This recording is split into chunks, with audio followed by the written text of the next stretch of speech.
welcome back to the Wilmington Chamber podcast. We geeked out last time talking about offshore wind energy, and we're going to geek out again. I love infrastructure and love talking about it and advocating for it. And so today... I have learned that about you. I know, right? And you get excited Rob Kaiser knows. Rob Kaiser knows. Yeah. Yes, that's our latest drinking game. Every time I say infrastructure, Kaiser takes a shot. No. But today we're going to talk about... As the Business Journal described our annual meeting last week or weeks ago, leadership, vision, and a bridge. Because I haven't been on a stage anywhere in the last 3 to 4 months where I haven't talked about the need for a replacement for the Cape Fear Memorial Bridge. Is that intentional? Who, me? Be intentional? Yes. Mm-hmm. It's a broken record. People look at me and say, oh, you're the one that wants that bridge. Yeah. But we all need to want that bridge. Mm-hmm. Our population between now and 2040 is going to grow by 35%. Mm-hmm. And most of those people are building houses in Brunswick County or Pender County, but Brunswick specifically as it relates to this bridge. And that's a lot of people who are going to come over a bridge that's already lived its life. Mm-hmm. Right. Yeah. Yeah, the Cape Fear Memorial Bridge, I mean, it's in fine shape, right? We're going to continue maintaining it. We're going to continue repairing it, but those costs are adding up, right? So we learned recently, it's like between $30 and $50 million just to continue maintaining that bridge over the next several years. And so, continuing to spend that versus spending a few hundred on a replacement bridge is the question, right? So, yeah. So, Neal, what are your thoughts about replacement of the Cape Fear Memorial Bridge? Well, it's certainly needed. It's outlived its service life. The DOT is doing a fabulous job of maintaining it and keeping it operating. Most of the parts that operate that bridge for it to be able to go up and down are no longer built or manufactured. So anytime a part needs to be replaced, it has to be custom manufactured somewhere. There are no spare parts sitting in a warehouse somewhere for a bridge of that age. And so, one of the things we learned, that I learned today, is that it's considered a fracture critical bridge, which means that if there is any substantial structural damage done to it, barge impact or some other potential vehicle impact that causes significant damage, the bridge would have to be closed and could potentially be closed for an extended period of time. Mm-hmm. And due to the importance of that particular bridge to our region, if that did occur, it would have significant impact to our economy, to businesses, to tourism.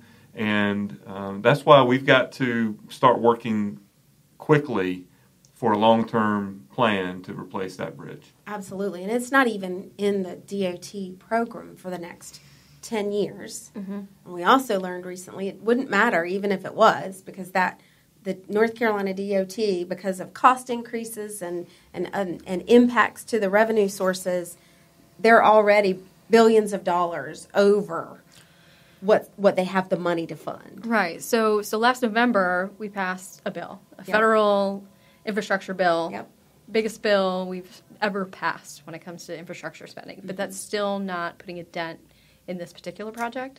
No, it's not. The state of North Carolina will see just under $100 million. Like $91 million. Funds, like $91 million. Yeah.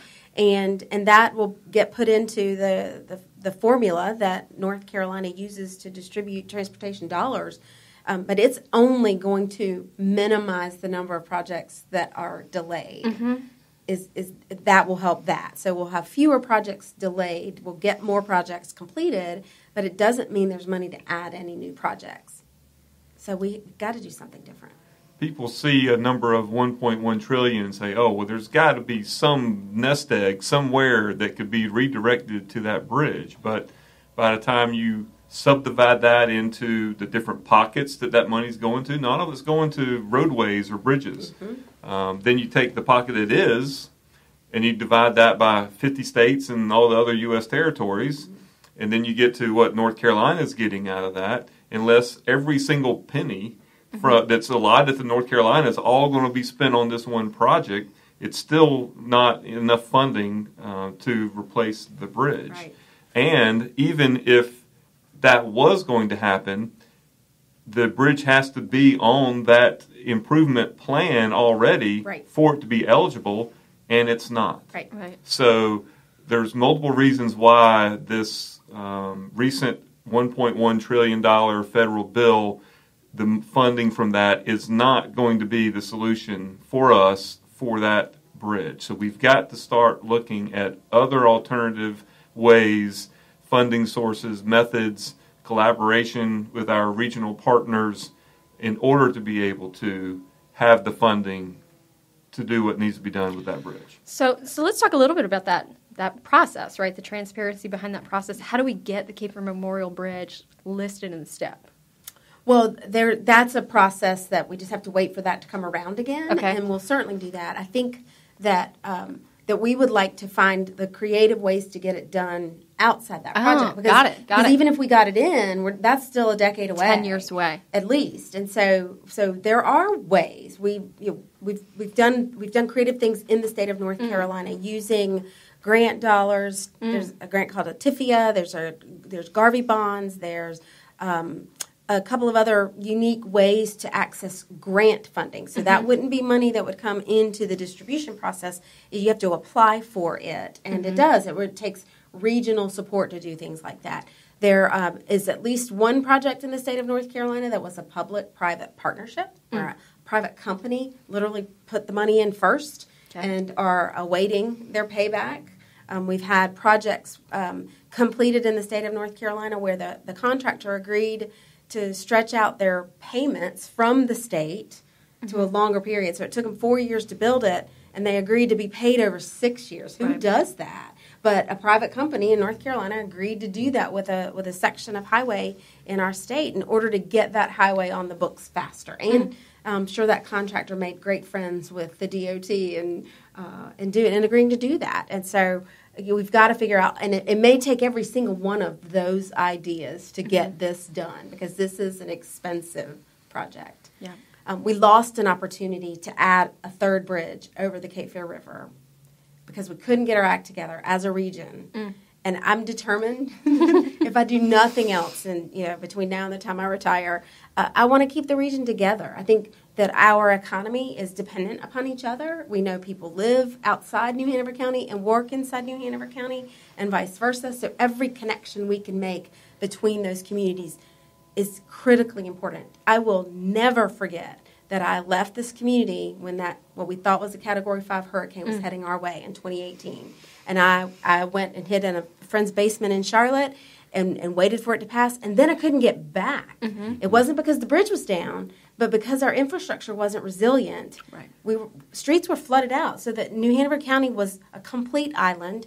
Brunswick County was 3 different islands. Literally, they were islands because the roads got washed out or flooded between. And we cannot allow ourselves to be down to one bridge. If it's only the Isabel Holmes Bridge, our commuting patterns will be very negatively impacted. And not just people, but the goods that are made inside New Hanover County that need to be sold outside New Hanover County, and vice versa. There's a lot of truck traffic on the Cape Fear Memorial Bridge, truck traffic that needs to go to the ports. That's exactly right. I think there's 2 main issues. It's in economic development circles. It's workforce development. So where are you finding your talent? And our talent is regional. We like to think of ourselves as maybe an island, but we're really not. We're drawing folks from all over the region. But then having our businesses be able to get the products that they're making out to the world is critically important on that bridge. It's the number one transportation connector in the region. It is, right? Yeah. We've heard lots of people talk about that impact, and traffic's already slowing down coming into Wilmington. So today, we have a number of cars that come over, even post-COVID, right? There are a lot of predictions that the new way of work would limit the number of cars on major thoroughfares. And while it hasn't had enough of an impact. When you talk about a 34 or 35% population jump, it's hard to imagine that they're all working remotely. They're not all working from home. Yeah. They need to drive somewhere. Even if they don't drive to work, they need to drive to healthcare. They need to drive. They want to drive to Wilmington restaurants and to Wilmington cultural opportunities and museums and beaches even. And so we need that bridge replaced. So we've got a little bit of time left in this episode. What are other major infrastructure issues that our chamber is looking at this year, other than the replacement for the Cape Fear Memorial Bridge? Well, we're continuing to advocate for the completion of projects that are currently funded. There are, fortunately, some of those that have made it to the priority list. The Hampstead Bypass would be one of those. Independence Boulevard Extension would be another one that comes to mind. Those are critical, connector paths that we need to get completed. Hampstead, as everyone in this area probably knows, is growing pretty quickly, and Highway 17 through there is can be a challenge, particularly during rush hour. So, getting that workforce into our area and back home, as well as the goods and services that come out of Wilmington, needs to be improved with that bypass. Another issue that we're working on is trying to make sure that we are continuing to advocate for the renourishment of our coastal storm damage reduction projects on our beaches and keeping our waterways open. That's another critical business component of our area is the use of the waterways. And I'm not talking about just recreationally, but commercially. There's a commercial fishing that uses that. There's charter boats. There's there still is some traffic by barge that where goods are transported up and down the waterway, and so keeping the inlets clear and moving that material back on the beaches to protect our beach infrastructure is very important to me, and that's something that we're working diligently on right now for particularly in our immediate region, Carolina Beach and Wrightsville Beach. So. We had a meeting about that earlier today. So we're doing things like that constantly to advocate for our region as a business with the Chamber of Commerce. Yeah, there are also some key intersections in our community that present challenges for traffic, right? And people will tell you which intersections to avoid during rush hour. And so working with the DOT, some creative intersections at Eastwood and Military Cutoff, which actually has impacts on some development opportunities in that part of the community, then at Carr and Martin Luther King Jr. Boulevard, and then Market and MLK also, or a couple. Those are three, and then we're extending. Are we still talking about going over? Yeah, cool. Yeah. All right. So, it's been a while since we've been talking about that. You keep the traffic moving when you create an overpass that keeps traffic moving both ways, right? Yeah. So you don't have the need to stop traffic when you have them routed a little bit differently. And while there are some impacts when you do that, and it does maybe add a couple miles more on your actual trip, it cuts the time, right? And it just makes us a more attractive place because you don't have to sit at traffic lights, but they're really important. That's one thing that my wife would not allow me to make a joke about in my speech at the annual meeting was, Wilmington used to be known to have one overpass, College and Market, the only overpass Wilmington ever had for 50 years.